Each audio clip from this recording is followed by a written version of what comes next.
Olá pessoal, então queria mostrar para vocês dois casos interessantes que eu tive em minha rotina. Esse é o primeiro caso, é um homem de 34 anos com uma lesão ulcerada no braço que não respondiam a vários tratamentos, e esse paciente procurou aqui minha cidade, Teresina, em busca do diagnóstico, com uma história de que estava sendo tratado para leishmaniose sem nenhuma resposta. Essa é uma visão panorâmica da pele, onde observávamos uma epiderme preservada, um infiltrado inflamatório mononuclear perivascular. Agora, o que mais chamava atenção nessa lesão era uma extensa necrose que envolvia o colágeno derme e o tecido celular subcutâneo, como vocês veem aqui nessa imagem panorâmica. Chamava atenção também, e essa é uma pista para o diagnóstico, que a despeito da extensa necrose, praticamente era mínima a inflamação. Olha aqui em maior detalhe. Muita necrose e praticamente nada de inflamação. A gente não via granuloma, a gente não tinha nenhum outro achado, senão isso aqui. Ficou bem repetitivo em várias imagens. Mais necrose, praticamente mínima inflamação. E aí, o que é que você está pensando? Qual seria a sua ideia para esse caso? Eu acho que vale a pena aí você pausar, dar uma pensada, né? Qual seria o próximo passo, né? E aí só depois você dá continuidade ao vídeo. Nós fizemos uma coloração de Phyt Faraco, né, que evidenciou aí uma grande quantidade de bacilos íntegros, formando globias. Aqui em maior aumento, olha só. Ficou bem bonita essa coloração. Muitos bacilos. E assim fizemos o diagnóstico de úlcera buruli, né, uma doença infecciosa causada pela Mycobacterium ulceras. É a terceira mais comum micobacteriose, depois da hanseníase e tuberculose. O primeiro caso foi descrito em 1897, em Uganda, por Albert Cook, né? E estima-se que anualmente tem em torno de 5 a 6 mil casos, né? Essa doença tem sido relatada em mais de 33 países. Entretanto, eu acredito que esse número é subestimado porque apenas 15 desses 33 países reportam seus casos para a OMS. Essa doença afeta indivíduos que moram ali em proximidade de rios e lagos, né? Principalmente pessoas mais jovens são mais afetadas, abaixo de 15 anos de idade. Clinicamente, essas lesões apresentam-se em 3 estágios. Um estágio pré-ulcerativo, onde a gente vai ter pápulas, placas, nódulos, edema. Uma fase ulcerativa, com úlceras pequenas e grandes e até extensas áreas de ulceração. E como consequência disso aí, a gente tem a última fase, que é a fase de retração cicatricial, né, que traz uma repercussão estética e motora para esses pacientes. É justamente o nosso papel de patologista, tentar fazer esse diagnóstico em estágios mais precoces para evitar justamente as consequências para esses pacientes. Embora a relação entre úlcera buruli e água seja bem estabelecido, né, a precisa forma de transmissão não é tão clara. É um problema de saúde pública nesses países aqui, circulados de vermelho. Para vocês terem uma ideia, na República de Benin, 15% da população é afetada.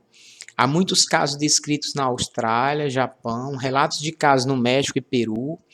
E o primeiro caso no Brasil foi relatado em 2007. A patogênese é devida à produção pela micobactéria de uma toxina, é uma toxina extracelular, que tem uma ação citotóxica, analgésica, né, o que confere a esses pacientes eles não relatarem dor, né, na evolução do seu quadro, e também uma atividade imunossupressiva. O que explica essa extensa necrose e paucidade de células inflamatórias que a gente vê nessas lesões. Microscopicamente, o patologista pode se deparar com lesões necróticas ainda numa fase não ulcerada, necrótica ulcerada, e as lesões mais cicatriciais, iniciais ou tardia. Como eu falei, é importante a gente reconhecer essas lesões em estágios iniciais. E nesses estágios a gente pode ter mais inflamação, né? Agora, uma dica para essas lesões mais precoces é justamente a gente detectar focos, né? A necrose, os focos de necrose coagulativa formam nidos. E justamente nessas áreas necróticas a gente vai ter foco de calcificação e uma grande quantidade de bacilos, né? É uma pista para a gente fazer o diagnóstico em uma fase mais inicial. Uma dica e a mensagem desse caso é justamente diante de uma lesão extensivamente necrótica, né? Como vimos nesse caso, com mínima inflamação, em um apropriado contexto clínico, né, e epidemiológico, a gente deve sempre fazer colorações especiais, né? Porque se a gente pensa na possibilidade, a gente vai pedir coloração e vai fazer o diagnóstico, como é o que aconteceu nesse caso, diagnosticado como úlcera Buruli. O caso 2 é um homem, né, de 30 anos com nódulos no dorso. Essa é uma lesão que macroscopicamente é uma lesão bem circunscrita, né, e a microscopia a gente já observa numa visão panorâmica, a epiderme é um pouco hiperplasiada e essa lesão tinha uma arquitetura vagamente nodular. Na porção mais profunda da lesão, a gente via que havia infiltração do tecido gorduroso, né? Era uma lesão infiltrativa e constituída por células fusiformes arranjadas em fascículos, como a gente vê aqui, e áreas um pouco mais as células epitelióides, mas já chama atenção, como também na imagem anterior, esse denso citoplasma eosinofílico, né?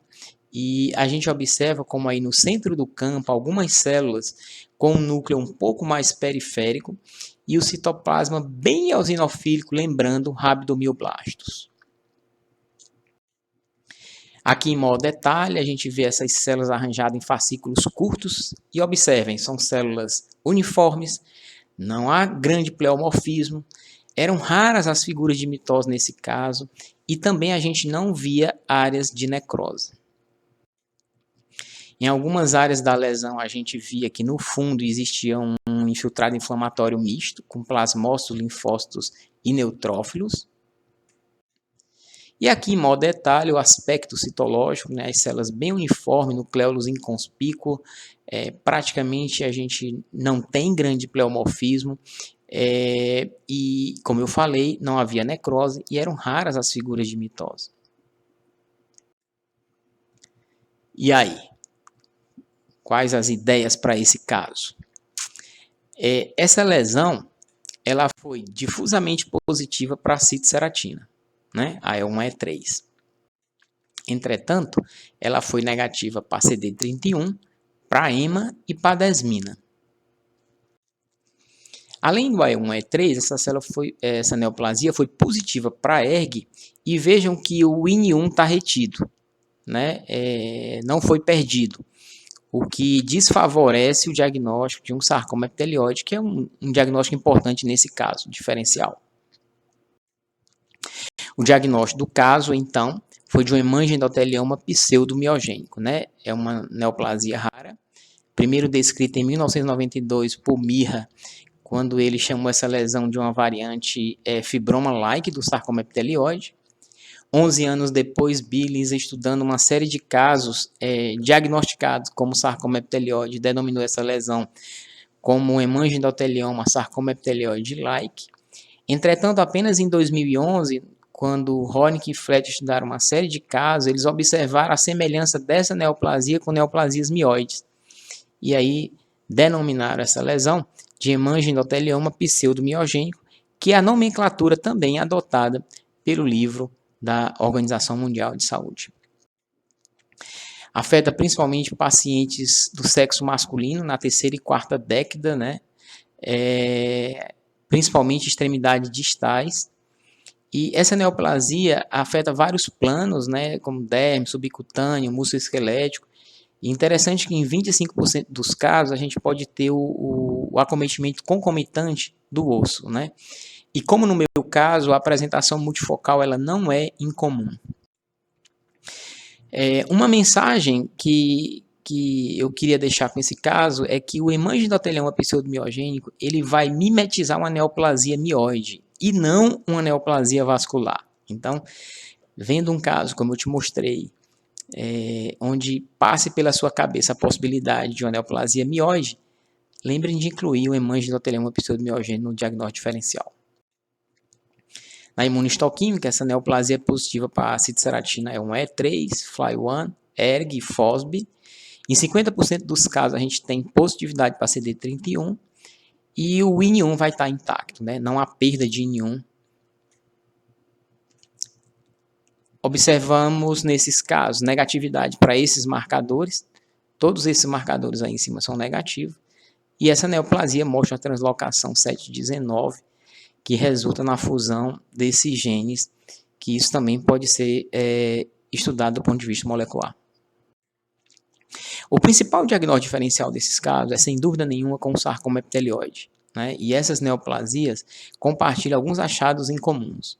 Afetam pacientes jovens, têm uma predileção por partes moles de extremidade distal, tem a morfologia fusocelular e epitelioide, positividade para a citoseratina, e além disso, o sarcoma epitelioide ele pode ser positivo para FLY1 e ERG, a depender do anticorpo utilizado.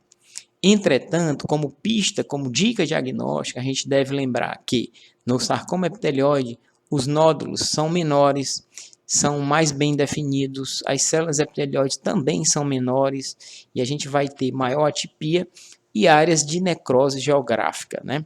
E na imunistoquímica, além da positividade do hema, a gente tem caracteristicamente a perda de IN1.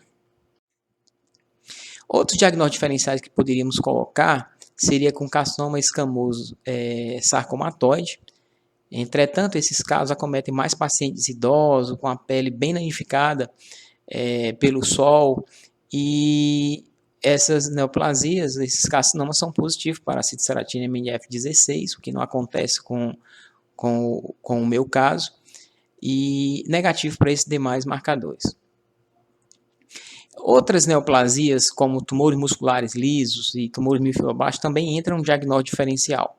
Se a gente colocar aqui a possibilidade que pode vir em mente de um leomiosarcoma, a gente não vai ter aquele padrão fascicular característico do leomiosarcoma, né? E também na imunistoquímica a gente não vai ter positividade para os marcadores musculares. Lembrar que essa neoplasia é uma neoplasia localmente recorrente, né? Em até 50% dos casos a gente vai ter recorrência e muito rara a ocorrência de metástases. Esses foram os 2 casos que gostaria de compartilhar com vocês e até a próxima.